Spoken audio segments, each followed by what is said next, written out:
వాళ్ళు ఏం చేసినా కూడా కరెక్టు, వాళ్ళు తక్కువ మందికి చేసినా కరెక్టే, జగన్మోహన్ రెడ్డి గారు ఎక్కువ మందికి లబ్ధి చేకూరిస్తే తప్పు. ఇదే వార్త ఉద్దేశం. చూడండి వాళ్ళు పెట్టే హెడ్డింగ్లు: ఉత్తమ ప్రతిభ చూపిన విద్యార్థులకు షైనింగ్ స్టార్స్ అవార్డులు, 10 ఇంటర్ పిల్లలకు ఈ నెల 9న అందజేత, రాష్ట్ర వ్యాప్తంగా 5088 మందికి సత్కారం, రాష్ట్రంలో 10వ తరగతి ఇంటర్మీడియట్లో అత్యుత్తమ ప్రతిభ చూపిన విద్యార్థులకు షైనింగ్ స్టార్స్ అవార్డులతో ఈ నెల 9న సత్కరించేందుకు పాఠశాల విద్యాశాఖ కార్యదర్శి కోన శశిధర్ ఉత్తర్వులు జారీ చేశారు. 10వ తరగతిలో మండలాల వారీగా, ఇంటర్మీడియట్ జిల్లాల వారీగా విద్యార్థులను ఎంపిక చేస్తారు. అవార్డుల ప్రధాన కార్యక్రమాన్ని జిల్లా స్థాయిలో నిర్వహిస్తారు. అవార్డుకు ఎంపికైన విద్యార్థులకు 20,000 నగదు, పథకము, సర్టిఫికెట్ అందిస్తారు. 10వ తరగతిలో 500 మార్కులు పైగా సాధించమని అవార్డులకు ఎంపిక చేస్తారు. ప్రత్యేక అవసరాలు కలిగిన పిల్లలు 70% సాధించాల్సి ఉంటుంది. సో ప్రత్యేక అవసరాలు కలిగిన విద్యార్థులకు 700 మార్కులు కట్ ఆఫ్గా పెట్టారు. ఇంటర్మీడియట్కి సంబంధించి జిల్లా స్థాయిలో 830 మార్కులు పైగా సాధించిన వారిని కూడా ఎంపిక చేస్తారని రాసి, దీంట్లో పార్వతీపురం మన్యంలో జరిగే కార్యక్రమానికి విద్యాశాఖ మంత్రి నారా లోకేష్ హాజరు కానున్నారు. రాష్ట్ర వ్యాప్తంగా 10వ తరగతి సంబంధించి 4169, ఇంటర్మీడియట్ నుంచి 919 మందిని అవార్డులకి ప్రదానం చేస్తారు. ఇది జగన్మోహన్ రెడ్డి గారి ప్రభుత్వం ఉన్నప్పుడు.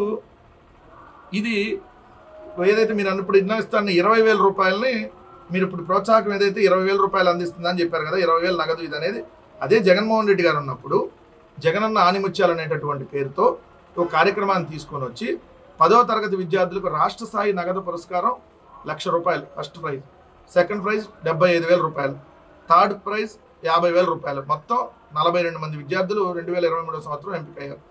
జిల్లా స్థాయి నగదు పురస్కారం 50,000 ప్రథమ బహుమతి, రెండవది 30,000, 3 15,000, 609 మంది విద్యార్థులు.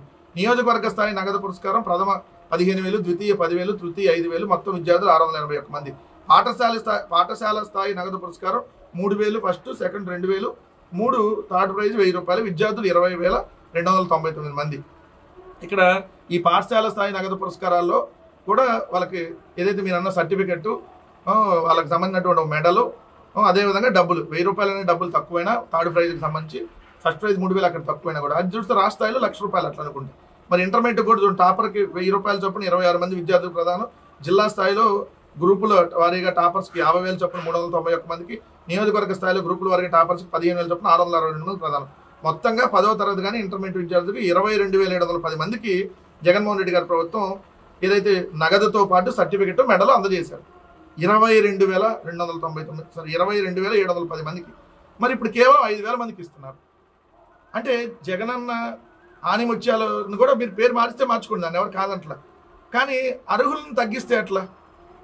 ఇది ఎంకరేజ్మెంట్ కదా వాళ్ళకి. ఇప్పుడు 10th క్లాస్లో ఇచ్చిన వాళ్ళకి ఎంకరేజ్మెంట్ ఉంటుంది. ఇంటర్మీడియట్లో ఇంకా బాగా కష్టపడి చదువుతారు. ఇలాంటి మెడల్స్ ఇస్తే ప్రభుత్వం నుంచి వచ్చినాయి అంటే పిల్లల మీద కూడా ఇంత వివక్ష ఏంటి? విద్యాశాఖ మంత్రి నారా లోకేష్ గారు, మీరంటే చదువు కొనుక్కుంటారు. వీళ్ళు చదువుకున్నారు కదా, కష్టపడి చదువుకున్న విద్యార్థులకి ఏదైతే నగదు పురస్కారాలు అందజేసే దగ్గర కూడా ఇంత వివక్ష ఏంటి? అంటే మీరు చదువుకోలేదు కాబట్టి, మీరు చదువు కొనుక్కున్నారు కాబట్టి మీకు ఇంత అసూయ అక్కసు ఉందా?